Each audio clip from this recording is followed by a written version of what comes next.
नमस्कार, स्वागत है जी खबरों के इस बुलेटिन समय। मैं रमन कुमार हाज़र एक बार फिर। पहला एक नज़र चोणवीं खबरों ते।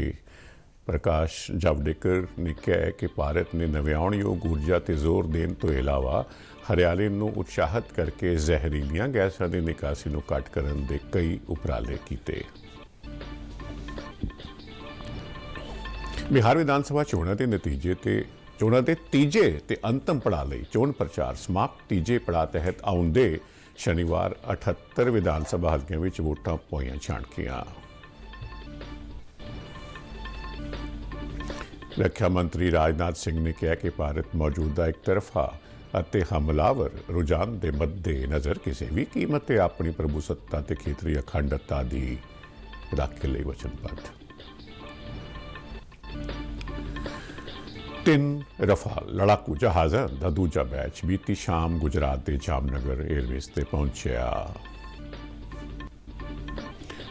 भारत ने पाकिस्तान स्थित गुरुद्वारा श्री करतारपुर साहब के प्रबंध और रख रखाव की जिम्मेवारी सिख भाईचारे वालों संचालित संस्था तो लैके गैर सिख संस्था नूं सौंपण के पाकिस्तान के फैसले की कीती निंदा।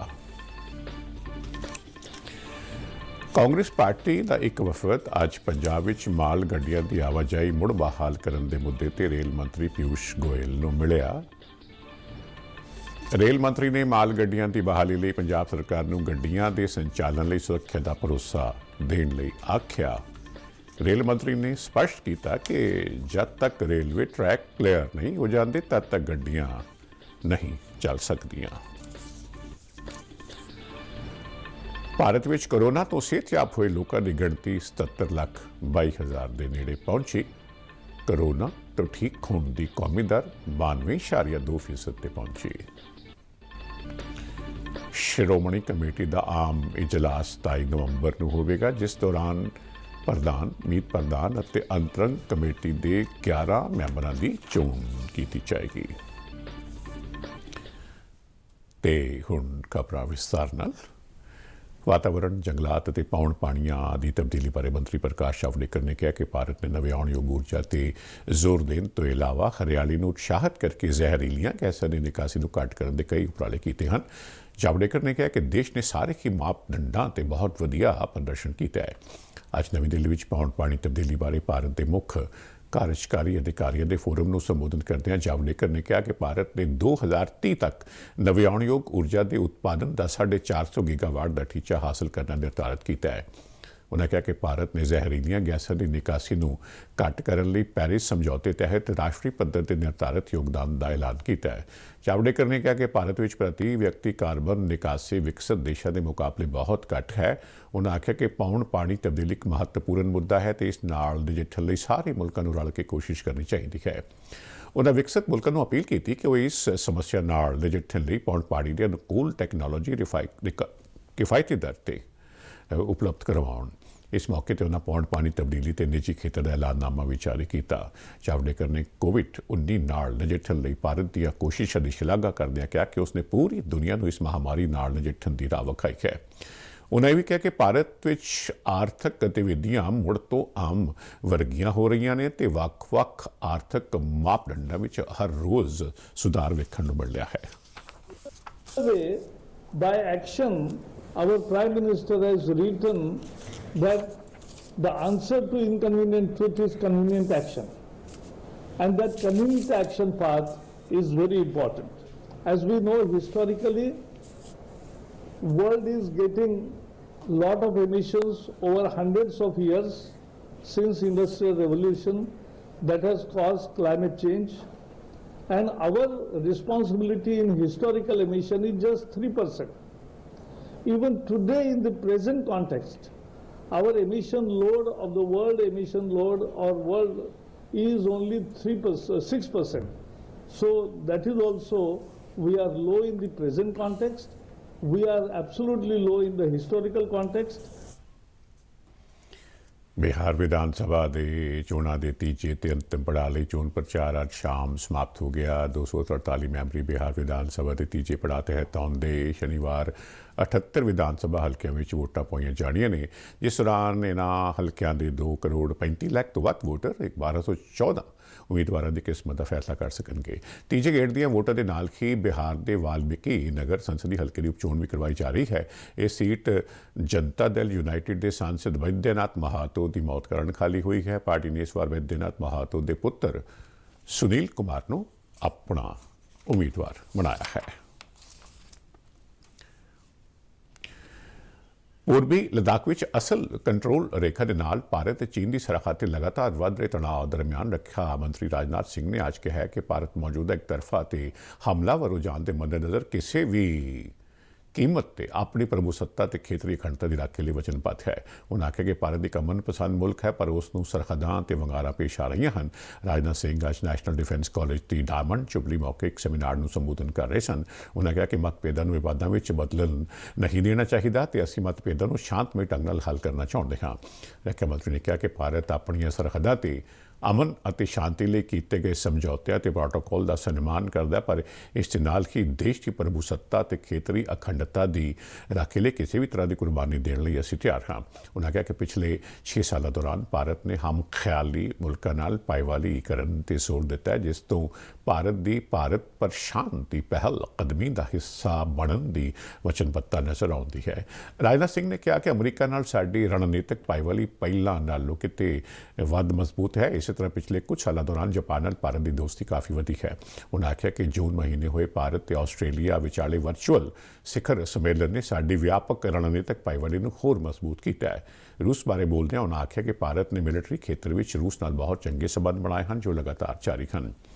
ਰੱਖਿਆ ਮੰਤਰੀ ਨੇ ਕਿਹਾ ਕਿ ਪਾਕਿਸਤਾਨ ਅੱਤਵਾਦ ਨੂੰ ਆਪਣੀ ਸਰਕਾਰੀ ਨੀਤੀ ਬਣਾਉਣ ਤੇ ਅਜੇ ਵੀ ਅੜਿਆ ਹੋਇਆ, ਪਰ ਅਸੀਂ ਪ੍ਰਗਤੀਸ਼ੀਲ ਅਤੇ ਹਮ ਖਿਆਲੀ ਮੁਲਕਾਂ ਨਾਲ ਸਾਂਝ ਪਾਉਣ ਵਿੱਚ ਸਫਲ ਹੋ ਰਹੇ ਹਾਂ, ਜਿਸ ਨਾਲ ਪਾਕਿਸਤਾਨ ਦੀਆਂ ਦਮਨਕਾਰੀ ਨੀਤੀਆਂ ਦਾ ਪਰਦਾ ਕੌਮਾਂਤਰੀ ਪੱਧਰ ਤੇ ਫਾਸ਼ ਹੋ ਰਿਹਾ ਹੈ।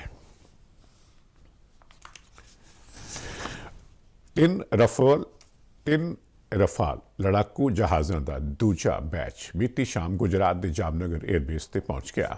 ਇਹਨਾਂ ਲੜਾਕੂ ਜਹਾਜ਼ਾਂ ਨੇ ਫਰਾਂਸ ਦੇ ਇਸਰਿਸ ਏਅਰਬੇਸ ਤੋਂ ਉਡਾਨ ਭਰੀ ਅਤੇ ਕੋਈ 8 ਘੰਟਿਆਂ ਦੀ ਬੇਰੋਕ ਯਾਤਰਾ ਤੋਂ ਬਾਅਦ ਜਾਮਨਗਰ ਏਅਰਬੇਸ ਤੇ ਪਹੁੰਚੇ।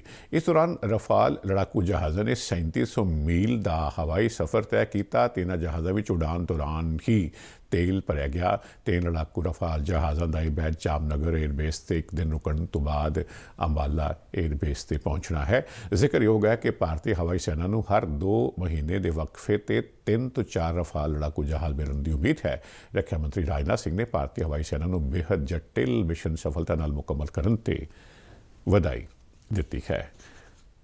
ਅਮਰੀਕਾ ਵਿੱਚ ਰਾਸ਼ਟਰਪਤੀ ਚੋਣਾਂ ਦੇ ਨਤੀਜਿਆਂ ਦੀ ਬੇਸਬਰੀ ਨਾਲ ਉਡੀਕ ਕੀਤੀ ਜਾ ਰਹੀ ਹੈ ਤੇ ਵਿਸ਼ਵ ਭਰ ਦੀ ਨਿਗਾਹ ਇਹਨਾਂ ਨਤੀਜਿਆਂ ਤੇ ਟਿਕੀ ਹੋਈ ਹੈ।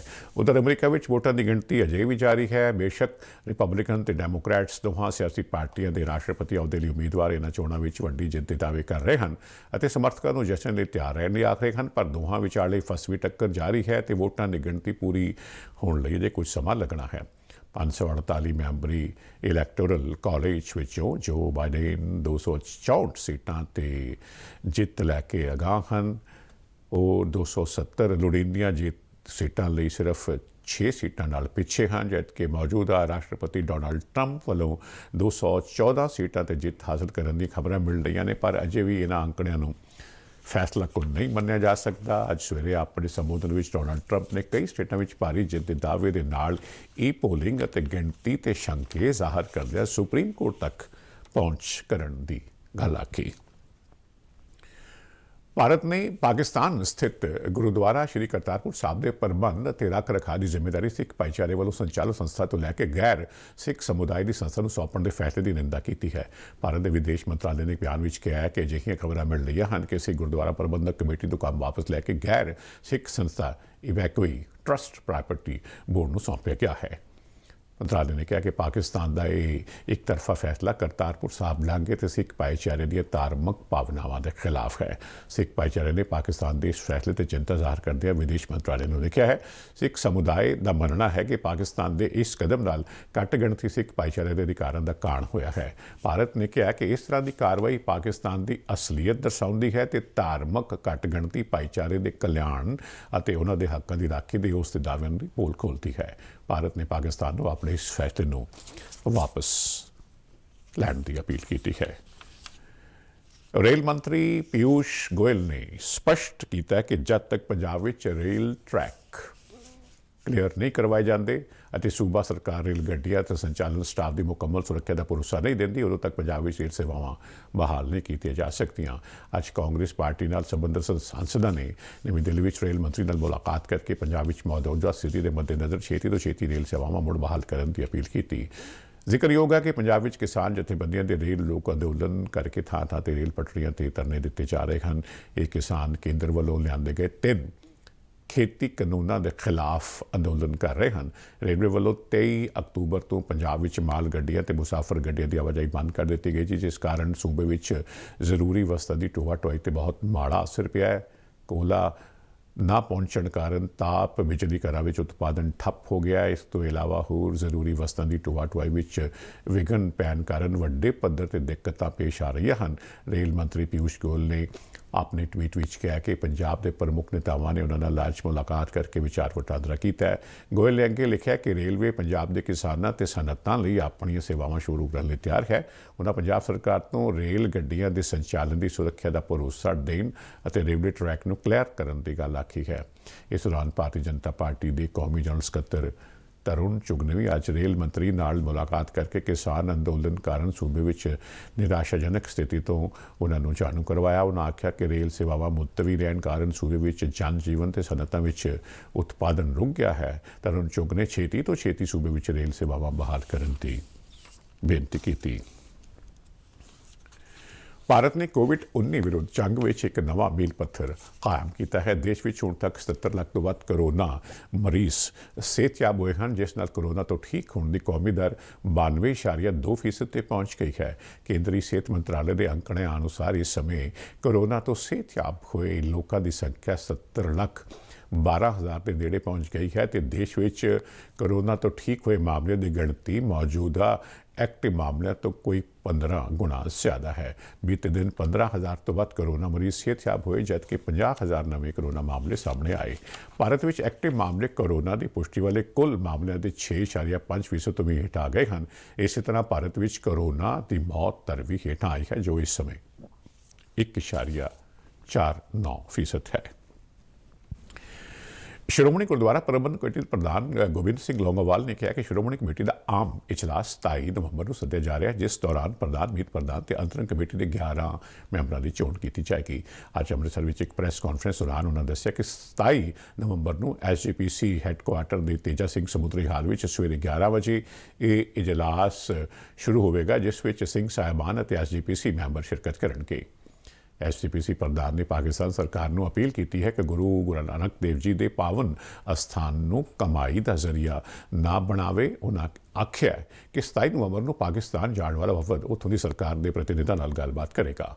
ਉਹਨਾਂ ਭਾਰਤ ਸਰਕਾਰ ਨੂੰ ਅਪੀਲ ਕੀਤੀ ਹੈ ਕਿ ਕਰਤਾਰਪੁਰ ਲਾਂਘਾ ਛੇਤੀ ਖੋਲ੍ਹਿਆ ਜਾਵੇ। ਕੋਰੋਨਾ ਵਾਇਰਸ ਫੈਲਣ ਦੇ ਖਦਸ਼ੇ ਦੇ ਮੱਦੇਨਜ਼ਰ ਕਰਤਾਰਪੁਰ ਲਾਂਘਾ ਬੰਦ ਕਰ ਦਿੱਤਾ ਗਿਆ ਸੀ।